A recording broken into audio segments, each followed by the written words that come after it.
The first major trade that broke out since we left was Kyrie and Markieff Morris going to the Mavericks, and Brooklyn getting back Spencer Dinwiddie, Dorian Finney-Smith, a first round pick and 2 second-round picks. Yeah. Man, what's your thoughts on this trade right here?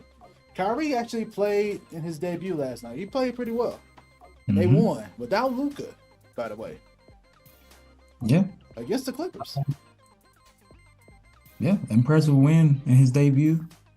Very I impressive. think when you first told me about the news, I was like, I wasn't on Twitter. I think I was working or something, and you text me like Kyrie requested a trade. I was like, what? So in the midst of like him getting a trade and then being traded, and now at this point playing his first game for Dallas and dropping 24, I'm just like, this is like that seems like 3 weeks ago, and it was just like last week because so much has happened. But I think for me initially, Kyrie requesting the trade, I know there's a report about why he requested it, I guess, or We can inside. go and get into that a little bit too, I guess. There were some reports that came out saying the contract extension that the Nets offer includes some stipulations such as winning the championship, which is something I've never heard of in a professional contract.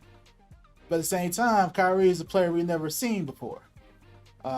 Particularly some of the things he's done off the court, and his talent on the court is remarkable too. So those stipulations were very concerning, and if you're any player, I'll be very concerned, and you don't feel as appreciated. I think Kyrie put out in this tweet he wants to. I think that's what he said. He left because he wants to go to a place where he can be celebrated, not tolerated. So yeah. In his perspective, I can see that. I mean, it's fair to want to be. I wouldn't want to be in an environment where I'm being tolerated, because that just makes it harder to do my job at the end of the day, because I'm looking around, looking over my shoulder. So I get why in that perspective. But like you said, we haven't seen a player quite like Kyrie when it comes to off the court stuff, obviously, and on the court. He's one of the best. I think he's a Hall of Fame talent, one of the most talented skilled players we've ever seen. But to have that type of stipulation, it's a lot of pressure to be like, all right, if you win a championship, we'll pay you, but if not, Yeah, that's a lot of pressure. and exactly. And KD was hurt at the time too, so who knows how long those injuries can happen. So and basketball is a team sport. It's not so much individual. If it was, MJ would have won titles by himself, but he didn't. So it's a team sport, and I can't have my contract based on like what the team can do. Like Absolutely. that's it's too risky, especially after Kyrie has done a lot to be back in good graces. For the most part, he was staying out of trouble. For the most part, you didn't hear much off the court news like we used to. Like it seemed to be going well.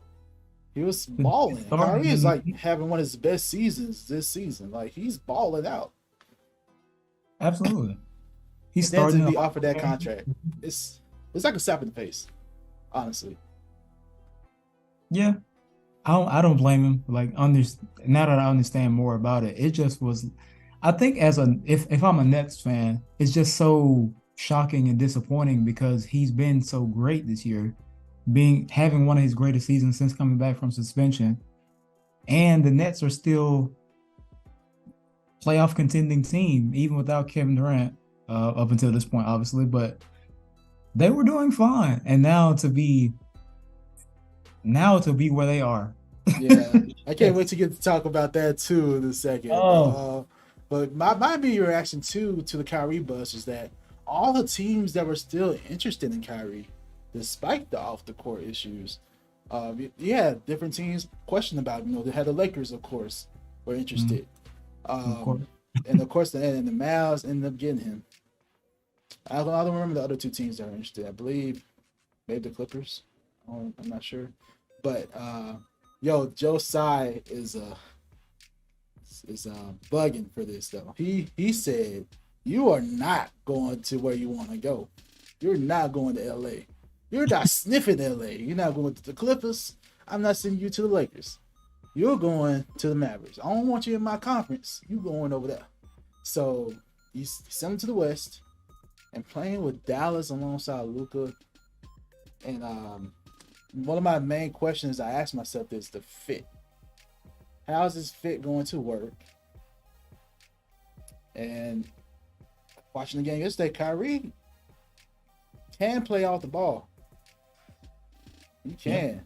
Yeah. It's just that Luka,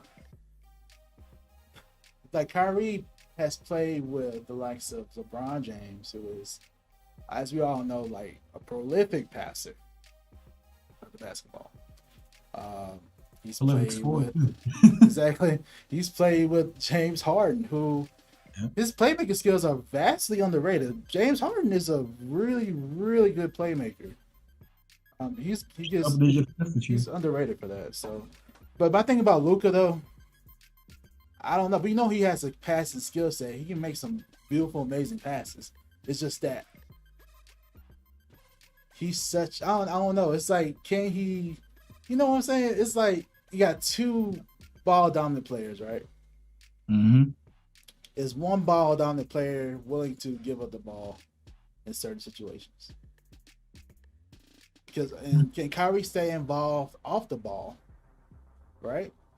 Yeah. He can't be stagnant. He can't just be standing in one spot. Kyrie's skill set is so great that he can cross you without the ball in his hands. Like he can. So I'm just wondering about the fit. If anyone can make it work, it's Jason Kidd. As we all know, legend, point guard legend. He can make it work. So I'm interested to see what Jason Kidd can do to make this fit work, because man, if it does, they're a contender. I mean, they have a shot at the title for sure now. I mean, they had a shot before with Luka, with them coming off of West Conference Finals. I think it's just like you said, with them two being very ball dominant players, Luka specifically having like a 39, 40% usage rate. That's a lot of possessions that he gets. And Kyrie also being, they're both, but the positive is, I guess, with them, even though they're both ball dominant, they're top 10 in the league in ISO scoring. So you can get a bucket from either one of them at any time, just giving them the ball. And I think, like you said, Jason Kidd is the right person that I feel like could make it work. It's just finding a way to manage that, I guess, like with who gets the last shot, who's getting this possession, whose quarter is this, whose quarter is that, I think it'll work because Kyrie is playing with other ball dominant guys. Like you said, LeBron plays on the ball. Kevin Durant obviously can play on the ball. James Harden, not so much this year, but previously, yes. So I don't think it won't work. I think it's really about still like the other guys. And when you look at the trade, Dorian Finney-Smith, their best defensive player, that's going to hurt them a little bit. Wing size, and Spencer Dinwiddie being that backup or number 2 option, you kind of level out with that offensively. It's just like defensively is where I question Dallas. The offense, I feel like it'll resolve itself after time. And right now, with Luka being hurt, it gives Kyrie time to just kind of like gel with the other guys. And then I'm sure there are going to be plenty of conversations between Luka, Jason Kidd, and Kyrie. So we'll see. And if it does work out in Kyrie's favor, he'll definitely get that contract. Mark Cuban, if anyone can take the risk, it's Mark Cuban. No, this is Shark Tank, people. He's the person to take the risk. So we'll see if it pays off.